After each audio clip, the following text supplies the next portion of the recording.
नमस्कार दोस्तों। आज हम बात करेंगे इसमें हड़प्पा कालीन स्थल की। देखो, इसमें जितने भी शहर आते हैं वो सभी शहर को इस वीडियो में हम कवर करेंगे। यह वीडियो आपके लिए बहुत ही महत्वपूर्ण है। यह वीडियो देखने के बाद आपको दूसरी वीडियो देखनी नहीं पड़ेगी। आप देख सकते हैं कि इसमें सारा कंटेंट जो है कैसे बनाया गया है। ये मोस्ट इम्पोर्टेंट क्लास है, ठीक है। इसमें आपको सारा कुछ मिल जाएगा। इसके बाद आपको वीडियो देखने की आवश्यकता नहीं होगी। ये सभी एग्जामों के लिए इम्पोर्टेंट है, तो आप देख सकते हैं अच्छे से। और इसका नोट्स आपको फ्री में टेलीग्राम पे या फिर व्हाट्सएप पे आपको ग्रुप में मिल जाएगा। तो आप देख सकते हैं ये सारी चीजें कैसी हैं। तो चलिए हम स्टार्ट करते हैं बिना देरी के। पहला जो स्थल है वो हड़प्पा है, ठीक है। हम हड़प्पा की बात करेंगे। देखो, हड़प्पा का जो वर्तमान क्षेत्र है वो साहिवाल जिला है पाकिस्तान में, ठीक है। और हड़प्पा का जो भौगोलिक क्षेत्र है वो पश्चिम पंजाब का मैदानी क्षेत्र है। इस चीज को याद रखना। हड़प्पा की जो खुदाई की थी किसने किया था उत्खनन? तो दयाराम साहनी ने 1921 में किया था। हड़प्पा किस नदी के किनारे है? तो रावी नदी के, ठीक है। तो इस चीज को याद रखना। कभी कभी क्वेश्चन आता है कि हड़प्पा की प्रमुख नदी कौन सी है, तो आप लिखेंगे रावी नदी। अब हड़प्पा से जो साक्ष्य प्राप्त हुए हैं वो साक्ष्य कौन कौन से हैं? तो यहाँ से अन्नागार ओखली युक्त चबूतरे प्राप्त हुए हैं। पारदर्शी वस्त्र पहने हुए एक मूर्ति का साक्ष्य प्राप्त हुआ है। गरुड़ चित्रित मुद्रा का साक्ष्य प्राप्त हुआ है। मछुआरे का और कांस्य दर्पण का साक्ष्य यहाँ से प्राप्त हुआ है। तो ये चीज आप हड़प्पा के बारे में याद रखना। अब बात करते हैं मोहनजोदड़ो की। तो इसका जो वर्तमान क्षेत्र है वो सिंधु प्रांत है, ठीक है। कहाँ पे? पाकिस्तान में। इस चीज को याद रखना। मोहनजोदड़ो और ये हड़प्पा, ये दोनों कहाँ पड़ते हैं? पाकिस्तान में है, ठीक है। इस चीज को याद रखना। अब मोहनजोदड़ो की जो भौगोलिक क्षेत्र है वो कहाँ पे है? वो सिंधु नदी के किनारे का मैदान है, ठीक है। उत्खननकर्ता मोहनजोदड़ो के कौन है? तो आर डी बनर्जी हैं। आर डी बनर्जी मतलब राखल दास बनर्जी हैं। ये इसकी जो खुदाई की थी उन्होंने 1922 में की थी, ठीक है। तो इसका उत्खनन वर्ष क्या है? 1922 है। अब मोहनजोदड़ो की जो प्रमुख नदी है वो कौन सी है? सिंधु नदी है। इस चीज को याद रखना अच्छे से। अब मोहनजोदड़ो से जो साक्ष्य प्राप्त हुए हैं वो कौन कौन से हैं? तो पहला आपका जो साक्ष्य है वो है पुरोहितों का आवास। दूसरा सभा भवन, विशाल स्नानागार, कांस्य से निर्मित नग्न महिला मूर्ति।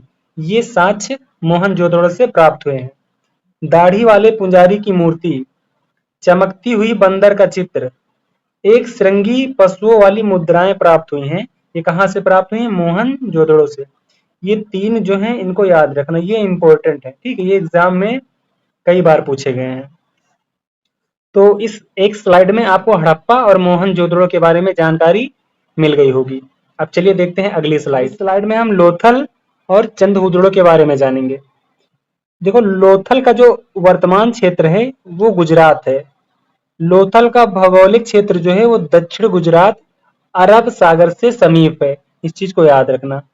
अब लोथल के जो उत्खनन करता है वो आर राव हैं। उत्खनन का वर्ष जो है 1955 से 62 है। ये एनसीईआरटी की है, ठीक है। ये एनसीईआरटी से लिया गया, इस चीज को याद रखना। अब लोथल की जो प्रमुख नदी है वो भोगवा है। लोथल की प्रमुख नदी भोगवा है। अब लोथल से प्राप्त साक्ष्य के बारे में, से प्राप्त साक्ष्य जो हैं वो गोदीबार वृत्ताकार एवं चौकोर अग्निवेदिका है। इस चीज को याद रखना। दूसरा जो है हाथी दांत है। तो ये सब साक्ष्य कहाँ से प्राप्त हुए हैं? लोथल से प्राप्त हुए हैं। स्वर्ण आभूषण, दिशा मापक यंत्र, फारस की मोहर, 3 उगमित समाधियां, ये लोथल से प्राप्त हुए साक्ष्य हैं। चालाक लोमड़ी का चिन्ह, तो ये दोनों इंपॉर्टेंट है यहाँ पे, ठीक है। इस चीज को अच्छे से याद कर लेना, ये इंपॉर्टेंट है। इन सभी चीजों का साक्ष्य कहाँ से मिला है? लोथल से प्राप्त हुआ है, ठीक है। अब चंदहुदड़ो की बात करें तो इसका जो वर्तमान क्षेत्र है वो सिंध है। सिंध कहाँ? पाकिस्तान में, ठीक है। इसका भौगोलिक क्षेत्र जो है वो कराची के निकट मैदानी भाग है। चंदहुदड़ो की जो उत्खनन करता है वो एनजी मजूमदार जी हैं, ठीक है। इसका वर्ष क्या है? तो 1935 में इसका उत्खनन हुआ था। अब चंद हुदोड़ की प्रमुख नदी की बात करें तो वो सिंधु नदी है, इस चीज को याद रखना। ठीक है, अब यहां से प्राप्त साक्ष्य के बारे में जानकारी करते हैं। देखो यहां से जो साक्ष्य प्राप्त हुए हैं, पहला मनके बनाने का कारखाना यहां से प्राप्त हुआ है। ठीक है, बिल्ली का पीछा करते हुए कुत्ते का साक्ष्य यहां से प्राप्त हुआ है। कांस गाड़ी, देखो ये जो है ये चंद हुदड़ों के हैं। ठीक, तो ये दो एग्जाम में पूछे गए क्वेश्चन, इस चीज को याद रखना। ये दोनों क्वेश्चन एग्जाम में पूछे गए हैं। वक्राकार ईंटें कहां से प्राप्त हुई थी, तो आपका राइट आंसर होगा चंद हुदड़ों से। ठीक है, ये आपका राइट आंसर होगा। कंघा, काजल, पाउडर, लिपस्टिक, ये चीजें कहां से, चंद हुदड़ों से प्राप्त हुई है, इस चीज को याद रखना। ठीक है, तो आपकी स्लाइड 2 भी कंप्लीट हो गई है। अब स्लाइड 3 पे चलते हैं। स्लाइड 3 में कालीबंगा और राखीगढ़ी के बारे में जानकारी लेंगे। देखो कालीबंगा का जो वर्तमान क्षेत्र है वो हनुमानगढ़ है। ठीक है, राजस्थान में। इसका जो भौगोलिक क्षेत्र है वो घग्गर नदी के शुष्क किनारे पर है। कालीबंगा का जो उत्खनन करता है वो कौन है, बीबी लाल एंड ए घोष है। ठीक है, बीबी लाल ने 1953 में इसका इसका उत्खनन किया था और ए घोष ने इसका 1960 में उत्खनन किया था। इस चीज को याद रखना। अब क्वेश्चन में पूछा जाता है कि कालीबंगा की प्रमुख नदी कौन सी है, तो आप याद रखना कि कालीबंगा की जो प्रमुख नदी है वो घग्गर है। ठीक है, क्योंकि इसका अधिक जो विस्तार है वो घग्गर नदी के किनारे ही हुआ है। ठीक है, अब यहां से प्राप्त साक्ष्य की बात करें तो यहाँ से जुटे हुए खेत का साक्ष्य मिला है। भूकंप के भी साक्ष्य यहाँ से मिले हैं। अग्नि हवन कुंड के भी साक्ष्य यहाँ से मिले हैं। अलंकृत ईंटें भी यहाँ से मिली हैं। चूड़ियां एंड लकड़ी मिले हैं। ठीक है, तो ये कालीबंगा के ये इंपॉर्टेंट साक्ष्य हैं जो एग्जाम में बार बार पूछे जाते हैं, इस चीज को याद रखना। अब बात करते हैं राखीगढ़ी की। तो इसका वर्तमान क्षेत्र जो है वो हिसार है, हरियाणा में। इसके भौगोलिक क्षेत्र की बात करें तो हिसार जिले का मैदानी क्षेत्र है। उत्खननकर्ता की बात करें तो सूरजभान। ठीक है, उत्खननकर्ता कौन है, सूरजभान है, जिन्होंने 1969 में इसका उत्खनन किया था। अब राखीगढ़ी की जो प्रमुख नदी है वो घग्गर हगरा है। ठीक है, घग्गर हकरा, इस चीज को याद रखना, घग्गर हकरा। अब यहाँ से प्राप्त साक्ष्य जो है, इस चीज को याद रखना कि ये ताम्र उपकरण है। ठीक है, यहाँ पे ताम्र उपकरण के साक्ष्य प्राप्त हुए हैं। ठीक है, हड़प्पा लिपि युक्त मुद्रा के साक्ष्य यहाँ से प्राप्त हुए हैं। इस चीज को याद रखना अच्छे से, ये सारी चीजें अच्छे से याद रखना। अब बात करते हैं नेक्स्ट स्लाइड की।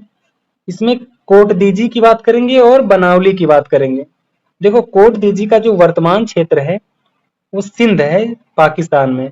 इसका जो भौगोलिक क्षेत्र है सिंधु घाटी का पूर्वी किनारा है। ठीक है, इस चीज को याद रखना, इसका क्या है, पूर्वी किनारा है।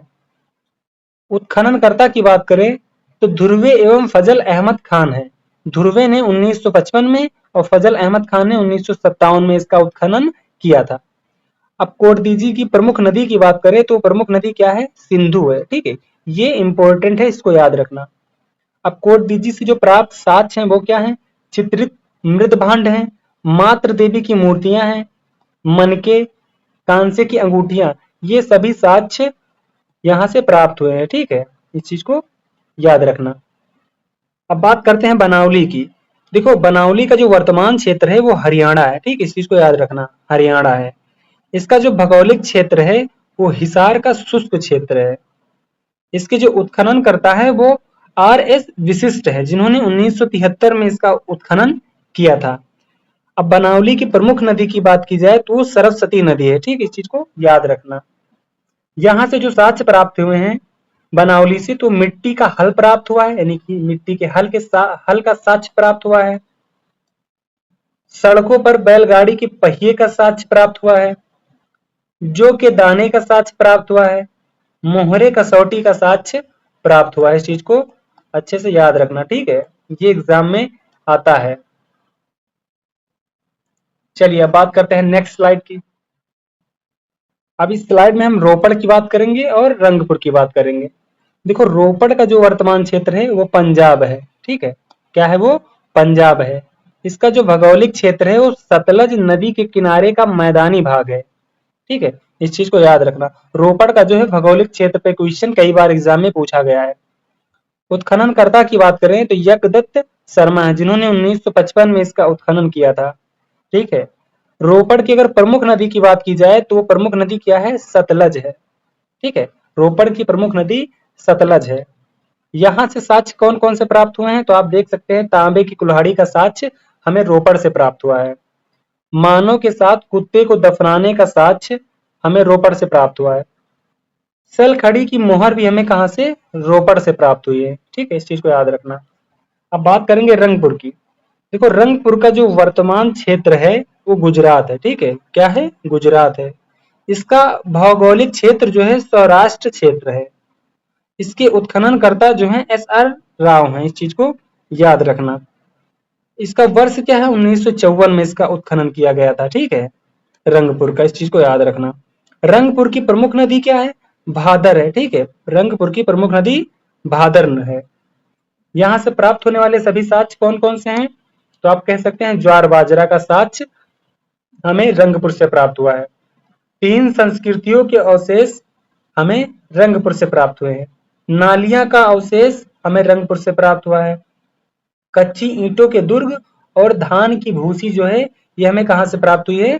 रंगपुर से प्राप्त हुई है। ठीक है, और ये धान की भूसी एग्जाम में पूछा गया है। ठीक है, ये इंपॉर्टेंट क्वेश्चन है, इस चीज को मार कर लेना, स्टार लगा लेना इस पे।